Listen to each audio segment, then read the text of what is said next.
السلام علیکم ورحمۃ اللہ وبرکاتہ۔ موجودہ حالات کی نزاکت کو دیکھتے ہوئے جو نازک حالات سے ہم لوگ گزر رہے ہیں، جو وبا عام ہو رہی ہے، جو بلا عام ہو رہی ہے، ایک قسم کے حالات نازلہ ہیں۔ اللہ کی طرف سے گرفت ہے، آزمائش ہے۔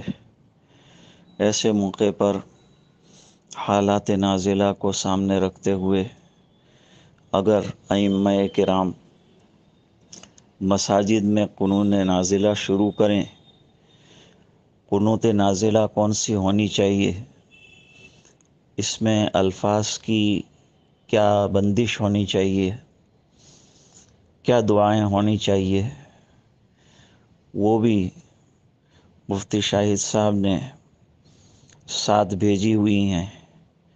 لہٰذا ائمہ کرام سے گزارش کی جاتی ہے کہ صبح کی نماز میں اس قنوت نازلہ کو جاری کیا جائے اور اللہ سے دعا کی جائے کہ اللہ تعالیٰ اس وبا میں ہماری حفاظت فرمائے اور جو بیمار ہیں انہیں شفا یاب فرمائے، اور اللہ اپنی ناراضگی سے ہماری حفاظت فرمائے اور مکمل طور پر پورے سماج میں عافیت اور سکون نصیب فرمائے۔